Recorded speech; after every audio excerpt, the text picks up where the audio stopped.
Welcome to a winning mental health movement, a space where we turn conversations into action for mental health. I'm Karis Myrick, the Senior Vice President of Partnerships and Innovation at Inseparable, and I'm thrilled to be here to guide you through this series with my fellow co-hosts. Inseparable is a national organization driving transformative policy change to build a mental health system one win at a time that works for everyone, because no one should have to struggle alone. I'm Kathleen Doughty, and I serve as the SVP of Campaigns and Communications at Inseparable. Inseparable's work is all about hope, action, and impact, and that's exactly what this podcast embodies. In this series, we'll learn from experts on the front lines of mental health advocacy, break down life-saving policy wins, plan for the work ahead, and hopefully inspire you to join the movement. Because we can't do this without you. I'm Allie Larson, Director of Policymaker and Candidate Relations here at Inseparable. And as part of our WIN workshop, we've been training with advocates across the country to build a grassroots movement for mental health care. This podcast series was adapted from the live virtual sessions we conducted with our inaugural cohort to help distribute critical information to the people fighting for better mental health policy.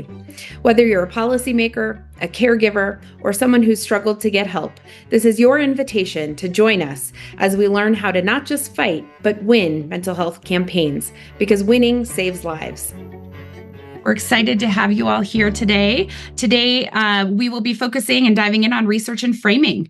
We're really excited to have our guests joining us, and you will be hearing from Madeline Conway and Rob Autry, two experts on research and polling. We're going to hear about how to utilize research to support the mental health movement. And because we have such a packed agenda today, I'm going to kick it over to Bill Smith, who will introduce our guests and get everything rolling for us. Thanks, Allie. Hey, everybody. I am so fired up for today's WIN workshop conversation about how to use public opinion research in advocacy.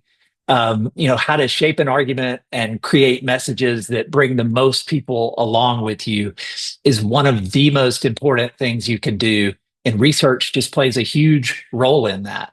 You're going to be hearing today from two people that I just adore working with, Madeline Conway and Rob Autry. They are total pros, and I've had the privilege of working with them and their firms for years. Now, I'm going to date myself here, but I first started working with research and polling 29 years ago in a campaign in 1996. And I learned from this really talented pollster named Jan van Lohausen, who told me this story about how when he was meeting with a candidate, walking them through a presentation about the candidate's not so insignificant problems with voters, the candidate had a total meltdown and started screaming at the pollster. And so Jan took it for a minute, and then he was sitting across from me. He picked up the presentation and ripped it in half.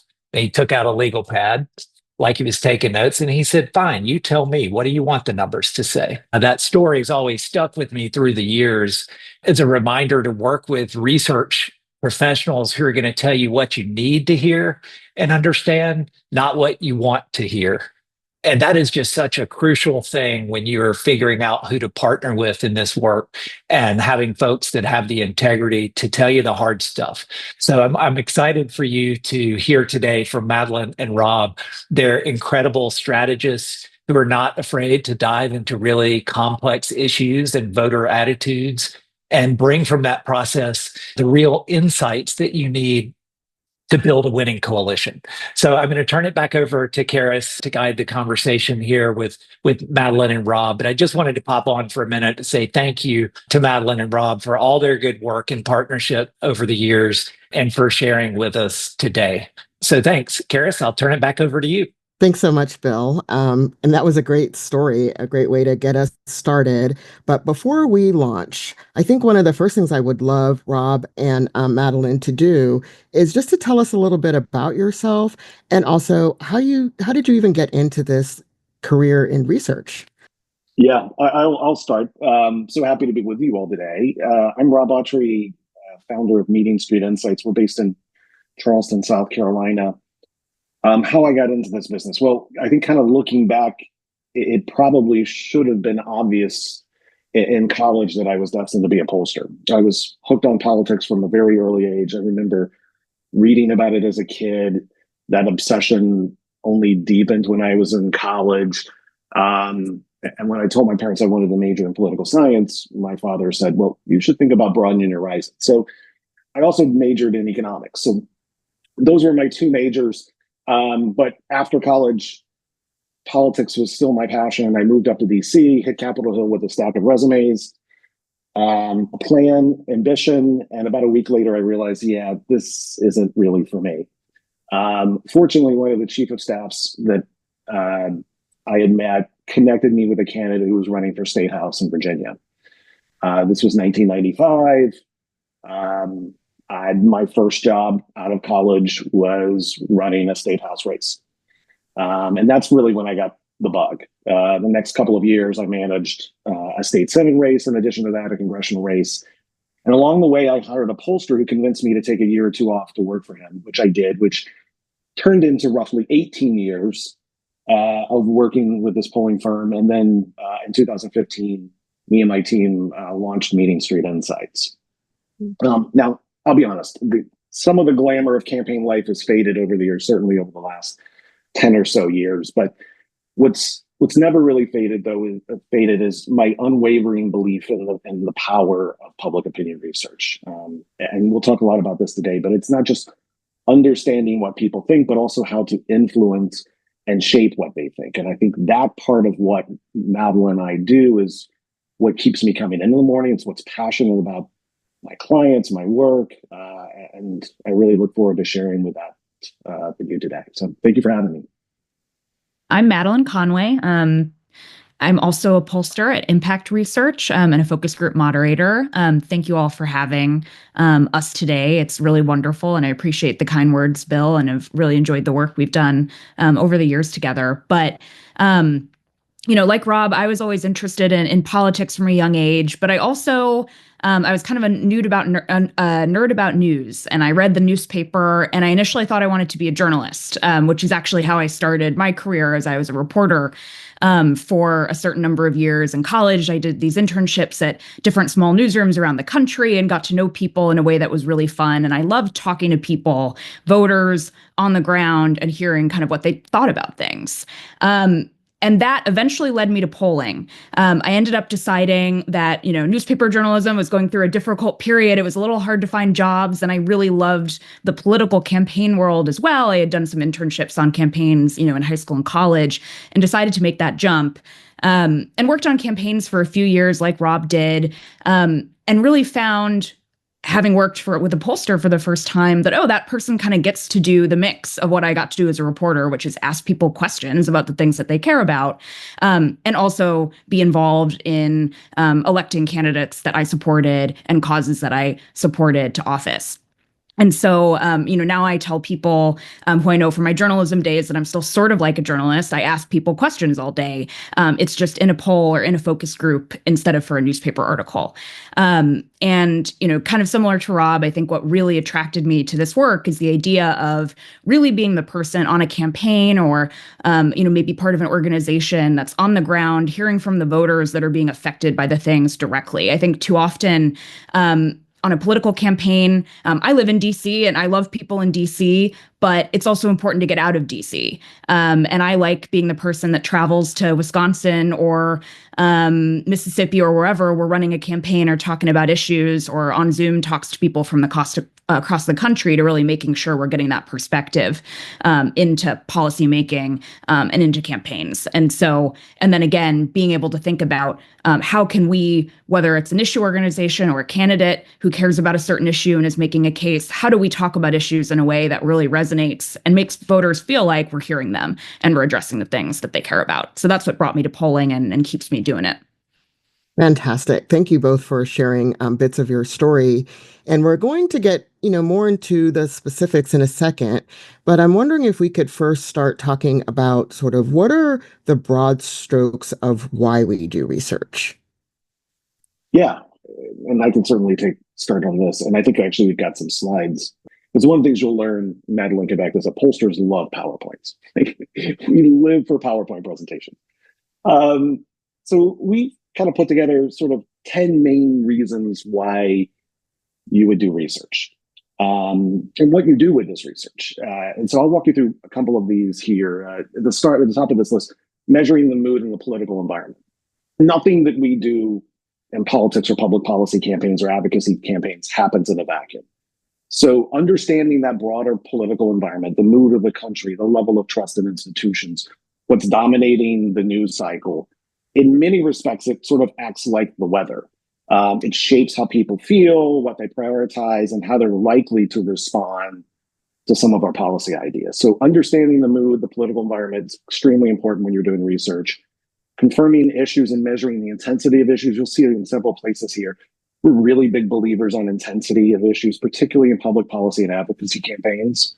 Too often people focus on the big number and not the intensity behind those numbers. Images, measuring images and strengths and weaknesses of key figures in the debate. If we're talking about insurance reform, obviously players like how adults or voters perceive insurance companies, what do they see as some of the strengths and weaknesses, for example. Just better understanding the key players in the debate and what they see as the strengths and weaknesses of them. One of the big things that we do in research, and one of the main reasons to do research, is understand your target audience. And so we use research to put a really fine focus on who are the target groups that we want to persuade and motivate. What do they look like? What messages respond to them? And how do we reach them? Message testing, and down at the bottom there, is extremely important. To me, that is really the bulk of what we do and why you hire a researcher, is to really test potential themes and messages. And we've got a few more on the next slide here. Identifying potential messengers and trusted sources. Understanding not only once we develop a message, but who is best to deliver that message so that it's received and resonated with the target audience. I think one of the big things that campaigns in both public policy and political campaigns fail to do at times is understanding how we're vulnerable. So we do a lot of testing of that in our research of understanding the impact and the intensity of those vulnerabilities. Research is also used to track the movement over the course of a campaign. So once we've established our plan, once we start to execute on our plan, a lot of times we'll use smaller surveys over the course of the campaign to understand, are we moving the needle? Is it impacting the groups that we need it to impact? And if it's working, we can double down on it. If it's not, we can change course. And research allows us to do that and understand why that's the case. And then finally, I think probably to the lesser degree of why we do research, but it's still out there, it's established credibility. If it's a public policy campaign or advocacy group and you want to get credibility with elected leaders, with the media, with potential donors, having data that shows where we are and how we get to where we want to be can be very valuable in that respect. So those are kind of the 10 main reasons why we use or conduct research. That's fantastic. It makes me think of so many different things that especially happen in the mental health movement. But Madeline, can you kind of give us a quick overview of what is research, like why and how do we do it? Yeah. As Rob said, when we're thinking about like an advocacy campaign, for example, a critical part of that is you want to understand what's their view on your issue. Mental health care. What is their view on the state of mental health care in America? Where do they think the problems are? What are their biggest concerns? What do they want to see done about it? And how does that stack up against their other priorities? Of course, as we know, there are so many issues going on that elected officials are trying to address. It's important to understand and often to show elected officials that your issue, mental health being a great example, is something that people view as a top issue that they really want to see addressed. It's not, the bottom of a list of 20 things. It's a priority for people. So understanding what people think about your issue, what they're most concerned about within that can help develop both policy proposals that address what people care about, but also show elected officials that it's important. And then also testing messages. As Rob mentioned, you want to develop your communications and messaging strategy so that when you're talking to voters or donors or whoever about mental health care, about what's wrong with the system, you're addressing it in a way that will resonate with the most people or particularly certain groups. And we have different tools for doing that. They're kind of in two main buckets. One is quantitative. That's a poll, which I'm sure you've all seen. Different media organizations conduct polls and campaigns do and advocacy organizations do as well. And that survey will be a series of questions where we're able to get a good sense of what people think. What are their priorities? What are they concerned about? Do they support or oppose certain policies? And then you can also look at specific subgroups. That's the other thing that a poll can allow you to do. We ask different demographic questions and we can look, what are differences? Perhaps people who have received or tried to get mental health treatment particularly feel that the system is unaffordable or inaccessible. Are there differences by race, class, gender? And that can both give you a sense of who your target voters are that you want to be talking to, but also being able to give those important kind of data points, again, to elected officials trying to address the issue. Often, it would be really important for someone to know that this group in my district is particularly affected by this. And we also can even do what we call an oversample. So if you do a traditional poll, let's say you talk to 1,000 people across the country, it might be a priority for your organization to really understand, like, what do Black voters think about this issue? How are they affected by this? And we can do extra interviews with certain groups, particularly like voters of color. Young voters is often, kind of an area of focus. If you want to understand Gen Z, how do they feel about this? We can do an oversample to dig in deeper depth within different demographic subgroups. And then there's the second bucket, which I love all research, but I have a soft spot for the qualitative, which are focus groups. There are other tools as well, but focus groups is probably the one you're most familiar with. I like to say a poll can tell us what people think, but focus groups and qualitative really help us understand why they think that. What's the texture? We understand that in a poll, when we ask them, should we require insurance companies to offer better coverage for mental health care. We might know that's very popular, but a focus group will help us understand, why is that important to people? How does that stack up against other proposals? Again, we understand that, maybe a majority of people feel unfavorably toward insurance companies, but that focus group will help us understand, when we asked, what's the word or phrase used to describe an insurance company? The first word that comes up is going to tell us a lot of information about how people perceive different elements of the policy issue. So they give you really good texture. And they also help inform how to talk about issues and develop messages, because you want to be using the same language that voters use, right? The people affected by these issues, you want to be speaking the same language as them, and because that chances are your messaging is going to resonate better. And there are other forms that we can do for qualitative as well, including ad tests, for example, where you can show voters potential ads that you might run on the issue and get their reactions, see how it changes their mind, if it works in the real world. But I think that's a great value of qual. Wow. This is like, my background is in marketing. So I've been in like focus groups before. So what I'd really be curious about in this sense, I've never done it for like campaigns, but how do all those tools work together? I can grab this one. I think a great question is, when we think about a research plan for a campaign, one thing that we do is we sit down with you and your team and we ask, what are our goals here? What are we trying to learn? What are the big questions that we have? And then you want to design a research plan to work together. You can do them in any order. I love to do focus groups first because, again, you get to hear just in an open-ended way. What comes up? What's top of mind? When we ask, how do you feel about mental health care in this country? What's the first word they use? What are people, the tone they use? What are they angry about? What do they want to keep talking about? And again, what language do they use to talk about it? And that can help you when you put together a poll. You might get an idea from the focus group, something a voter brings up that you wouldn't have thought to test in a poll, like a policy idea that maybe people aren't talking about in the policymaking circles, but it's a great idea and it's coming up organically from voters. And so you should try to test that. And I think that works together to kind of give you both the what people think, but also that greater detail into the why. And again, making sure that in that poll, you ask the right questions. Yeah. Yeah, Rob. No, that's just to piggyback on what Madeline said. She's absolutely right. I think we always tell clients there's no one size fits all approach here. It really just depends on what those objectives are and what you're trying to accomplish. But like Madeline, I have a soft spot for doing qualitative first. We kind of treat it like exploratory surgery. We kind of go in there and open it up, see where things are, what's kind of causing the conditions. And a lot of times you'll learn a lot of things that you didn't expect in focus groups that you can then apply to your survey.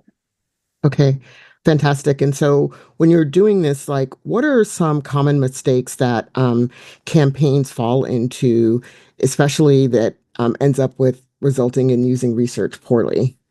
This is one of my favorite things. Madeline and I came up with a list of different things that we've kind of observed over the years that we would suggest things you at least pay attention to, and if at all possible, kind of avoid. One of the big things is only looking at that ballot test. And what do you mean by ballot test? In a particular, and if it was a political campaign, it would be the head-to-head candidate X versus candidate Y. A public policy debate is oftentimes to support or oppose a particular policy. But too many times we have clients who just simply go to that data and forget about everything else. And particularly on your first benchmark in your message testing survey, I tell clients a lot of times that's probably one of the least important questions on the survey. And I know it's what they're most passionate about, but they hire us to better understand how we get from where we are now to where we want to be at the end of the day. So we a lot of times use that initial ballot test as more just of a baseline of where voters are. Really, we want to figure out how we impact and shape public opinion. That's where you get the meat of your research. So just focusing on the ballot, I think in many respects is one thing to avoid. Two, I mentioned this earlier, failing to gauge the overall political environment and the issues that are important to voters. There's countless examples of where folks and clients have just bothered to cut those questions from the survey altogether. They only want to test their issue. And again, nothing really happens in a vacuum. So it's important to better understand, are voters optimistic, pessimistic? What are the issues they care about? What has their attention? And how we can fit that public policy debate into that conversation with voters. Failing to measure the intensity of issues and messages. Again, this is another example where when I look at a poll, whenever there's no intensity on that ballot question or any intensity on the messages, it's really hard for me to put a lot of faith and stock in that data. Issue intensity is what drives turnout. It's what drives motivation, that drives action. So you really do need to ask how strongly they feel about these particular issues. And there's a great case example, and Madeline might have been involved in this, but abortion debate or abortion referendum in Kansas a couple of years ago. When you looked at the public policy polling, or the public polling rather, slight majorities favored more the pro-life position, but the intensity was strongly on the side of the pro-choice position. That's a lot of times lost if you're not measuring intensity. Avoiding testing the real problems, and clients hate this, I will tell you. They only really want to test the positive messages. They don't really want to test where their issue could run into some problems or challenges. But I think it's good to know that from the very beginning so that we can avoid falling into those traps at all possible throughout the course of the campaign. I would also say polling too late is a common challenge. Inevitably, we'll get calls. This happens in political campaigns. It also has in referendums and public policy debates. But, with days or weeks to go, someone wants to go in and do a poll to see where a pulse check to see where things are. That's great, but really you're not going to be able to use that polling to make much of a difference. So making sure that when you plan out your campaign and your effort, you're putting polling at the beginning part of it, not only at the end. There's a couple of other things. Outliers. Madeline mentioned this earlier, and one of the reasons why we use oversamples, if we sit down and we identify key groups that are important to our effort, oftentimes those groups are really small if we're doing a national survey or a statewide survey to really examine. For instance, I had a client the other day that really wanted to look at suburban mothers of younger children, those in elementary school, really small sample size. And so in those particular cases, we would do an oversample to bulk up the number of interviews so that we can look at that data and have much more confidence in what it means. Oftentimes, though, folks will look at data and a really small sample size, try to extrapolate a lot from that data. And that's very, very dangerous to do. Ignoring the why, we've talked a little bit about this with the focus groups, why it's really important to understand why they feel that way. So qualitative research is a lot of times something that clients don't invest a lot of time in when they really, really should. Siloing the data, and I would also silo in the pollster, making sure you're sharing the survey with everyone. I mean, one of the things I say to the campaigns is when we sit down and talk about polling, there should be everybody at the table, not just me and the campaign manager or the candidate or the leader of the effort, but the entire team should be involved in the process, I think, from the very beginning. And then my last point here is hire professionals, folks like Madeline who are smart and know what they're doing here. This isn't just something you can do with SurveyMonkey. You really want someone who knows what they're doing, who can apply all of this holistic approach to research to make sure you get data that you can actually use. Fantastic about what to avoid. So you've given us some good information too about the tools and how to use those tools, especially when you bring the experts into the room and not use SurveyMonkey. So can you talk a little bit maybe about what role research plays in movements? Yeah. I can give a quick kind of answer first, and we have a couple case studies of examples that Rob and then I will walk through. But again, I think going back a little bit to what we were saying earlier, I think there are three things that it can really help you do. One is help the movement understand where voters are at on their issue and what messaging will help build support for your movement. It's important to understand what voters think starting out in order to figure out how to make this issue a bigger kind of part of the discourse and the policymaking conversation. And then as well, the messaging, as we were discussing, using the research to develop messaging to persuade more people who, when they learn more, maybe become very motivated and want to be engaged, support the policies that you're pushing for or the cause, but may not know much about it and need to hear more. So it can help you develop that campaign to bring more people along, make your movement bigger. And then importantly, it can help show lawmakers, kind of key elected officials who would be part of actually legislating to maybe turning your goals into action. It can help demonstrate support.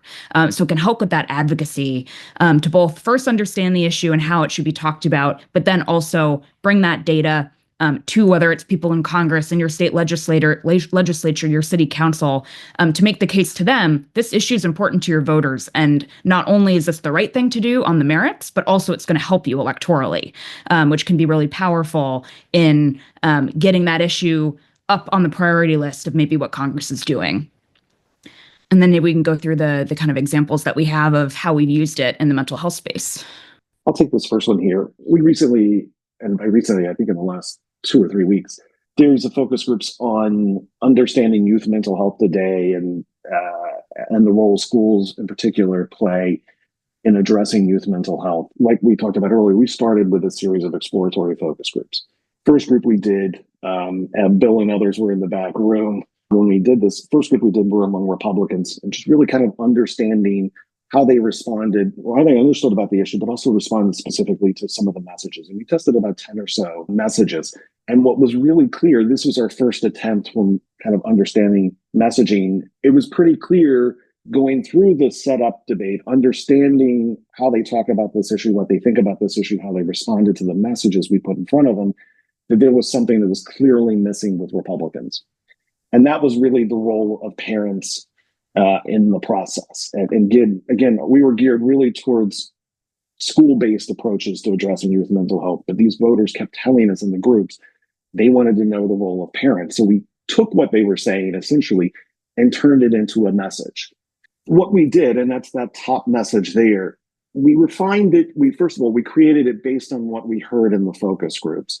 We refined it after we heard more in the focus groups, and we eventually tested it on a national survey to provide that validation that it was effective.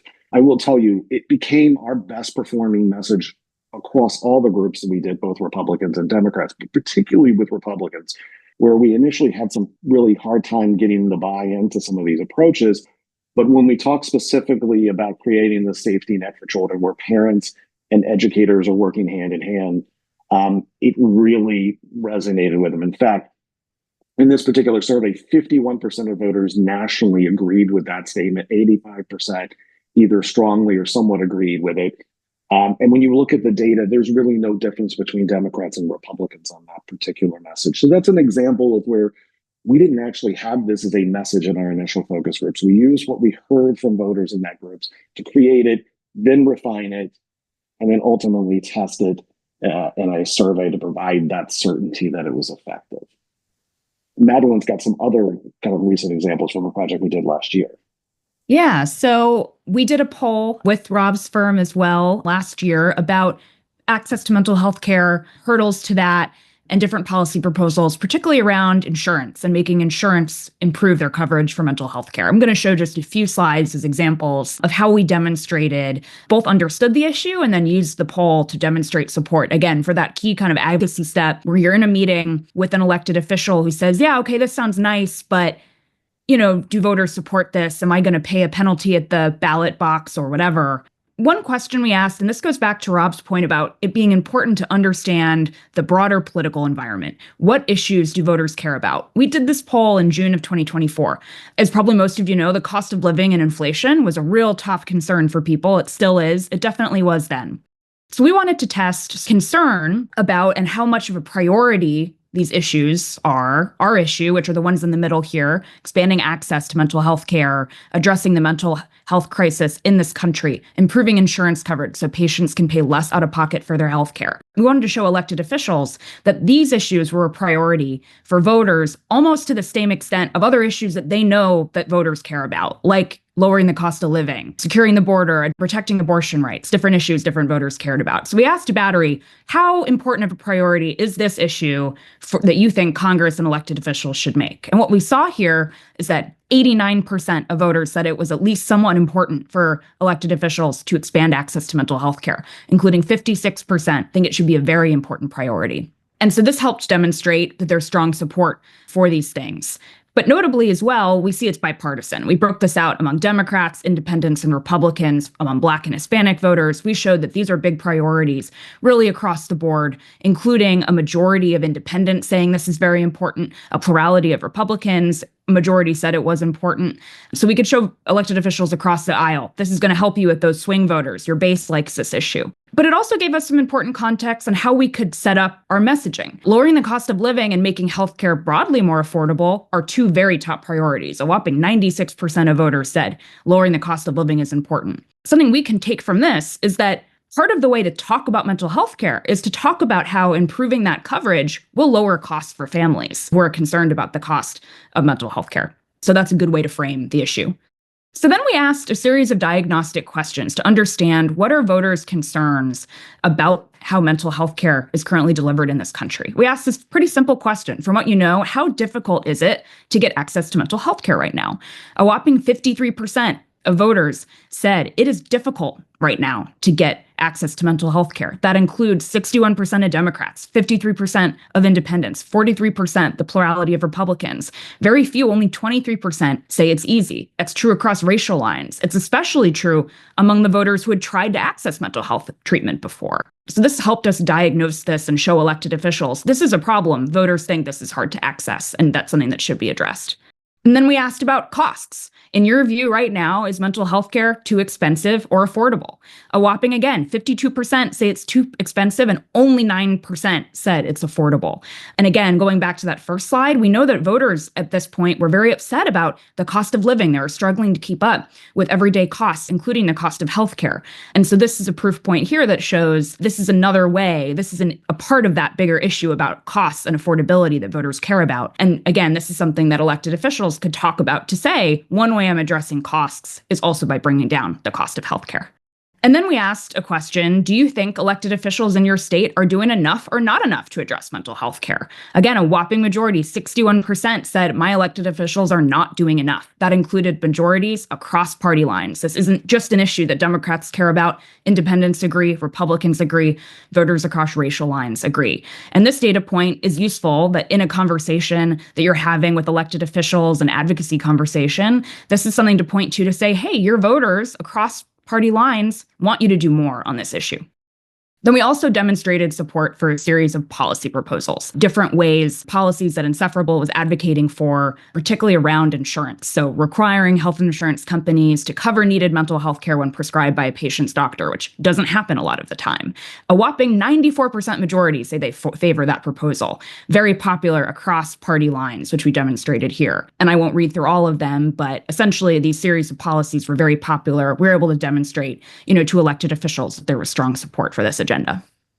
Okay, that was like all of this in a sort of 101 fast track. You took us behind the green curtain with the what, the why, the how, and we have questions for you. But first of all, I just want to thank you both for the presentation and the, rapid fire overview and providing examples. So I'm going to start with some of the questions. I want to be mindful of our time too. So let me see.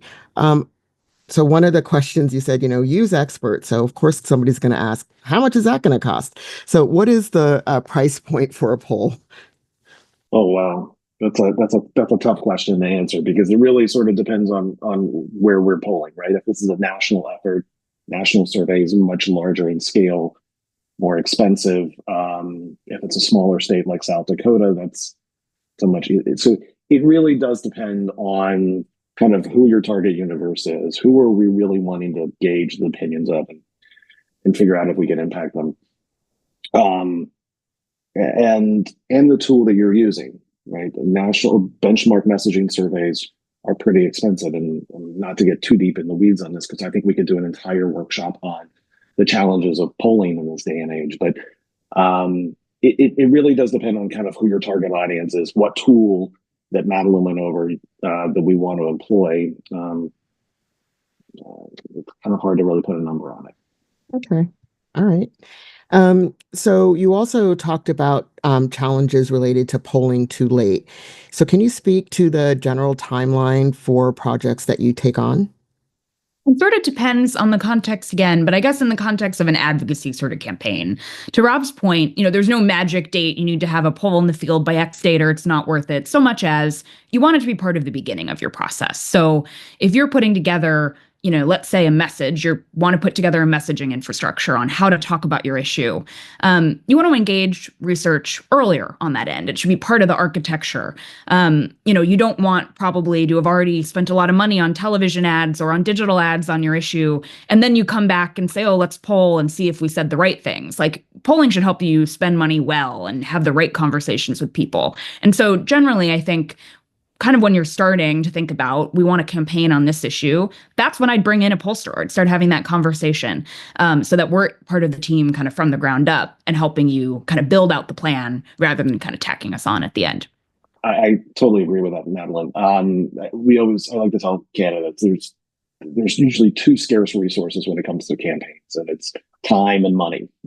And polling is designed to help you address both of those, right? The quicker we can get in the field and be a part of the process, the more we can establish the research before you spend the money, and to do it wisely. And so, yeah, usually we're one of the first calls that campaigns tend to make. Great. Can you share more about changing minds? When do you need to work? When do you need to walk away from a strategy you were pursuing based on the polling? So in the case that they're talking about, they're working on a child care ballot measure, and polling has shown us that people in this that people believe in the issue, but the intensity is low. And when it comes to funding, childcare commitment drops. So it's hard to know if we can get people there or if we're working on something that just doesn't have the support to get state funding. So how do you marry that kind of interest yet intensity? Yeah, I guess I'd separate into two buckets. I would never tell you based on a poll, you should stop caring about this important issue, right? That's not what polling is here to tell you on a policy front. Now, on the question of whether or not to spend money to do a ballot referendum, that is something polling might tell you that maybe now is not the right time in terms of the amount of money that you need to spend to get the support. And on that, I think getting a pollster involved very early on is very helpful.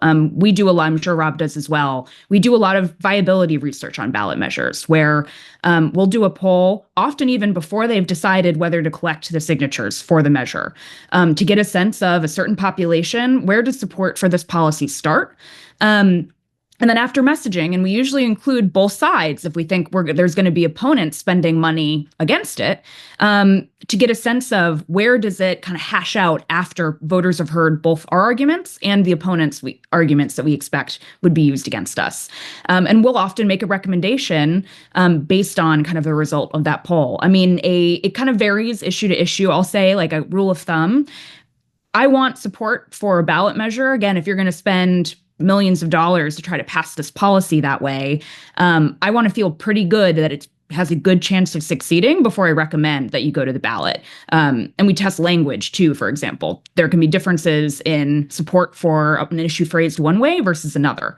But generally, if I do a poll and there's only 40% or even just 50% support to start before we've had a debate, that makes me more nervous than something that starts at 60%, because then you have some room to kind of maneuver. And that even after, you deal with opponent arguments and attacks, you feel better about that getting over that 50% margin, of course, depending on the state. But, and again, I think I wouldn't view that, though, as polling saying that to give up on the issue. It just might be that a ballot measure is the wrong way to get there. It might be more effective to make arguments to policymakers that, hey, here on the merits, why this really matters, right? And you should be a leader on this. And again, here's the data to show that people care about the issue. And that might be the more effective route for advocacy there. Any insights on the moment in time we're in? We're seeing in state polling real shift in voter sentiment since Trump took office. Willingness to raise revenue has gone way down, and we're having lots of debate about, is this normal? How are we all thinking about this, and is it a trend you're seeing too? And they're located in Colorado. Yeah, I'll take a stab at this one, but Madeline, obviously feel free to jump in here. This is one of the more volatile times I've seen, and I've been doing polling for almost 30 years now. And probably like Madeline, this is when we tend to be pretty busy because a lot of people really want to get a gauge of where the environment is and where we're going. I do caution folks, and this was on one of the initial slides I think Madeline showed, that polling is really good at planning, and that's what primarily our clients use it for. It's not really good at predicting outcomes. And so what the political environment's going to be 5-6 months from now is really hard for us to gauge. But what a lot of our clients are asking for now is really to get a real sense of where we are and how it's much different, because it is considerably different than where we were this time a year ago. We're interested in lifting up youth voice and youth influence. Do you think about your approach differently when polling youth? And then also, how do you make sure that you're getting a representative sample of the population? So those are two different questions, but let's dig in a little bit there. Yeah, I think those are both great questions. I'll go to the second one first, and then elaborate on kind of the differences with younger voters, which was a really important difference. So this is something that polling, as you all know, I'm sure you all experience this in your own lives, like the way that people respond to cell phone calls, like, are changing all the time. I mean, we went back as recently as 2011. I think we introduced cell phone calls in 2011 in our polls, and that was like kind of cutting edge. Now we do over 80% of our interviews via cell phone. We still talk to people on the landline a little bit. There are still older folks that answer a landline phone, and that's still the best way to reach them. But increasingly, we're trying different methodological ways to make sure we're reaching people, and in a representative way. Like, increasingly, we do a lot of our surveys on text message. We'll send you a text with a link to fill out the survey. With young voters, it's a great example. Young voters, you're not calling on a landline. And I'll be honest, most young voters were not calling on a live cell phone call either, because they just don't pick up their phones in the way that older voters do. And I've done a lot of youth research for various campaigns, and we do a lot of it, and have had success even doing it entirely via text. We get better response rates that way. They're still lower than with older voters, and younger voter research is more expensive and takes more time because they are just harder to reach. But it's really important that anyone you work with is really thinking through those questions. And then broadly, in terms of other things we do to make sure we have a representative sample, not to get too wonky, part of the process is called weighting. We ask demographic questions of the voters that we talk to. We have data from the census, from the voter registration records, to know that in the state, we'd expect, the population by gender to be 53% female, or, 20% Black, or whatever. And we make sure to track that and make sure that we get enough responses so that our data is representative of the population. And so that's something important for researchers to be thinking about. All right. Thank you for your time and sharing such great information and responding to our questions. And I'm going to now turn it over to Kathleen. So thanks again. We got just an incredible deep dive in how to do the research and how to use research and what tools are available.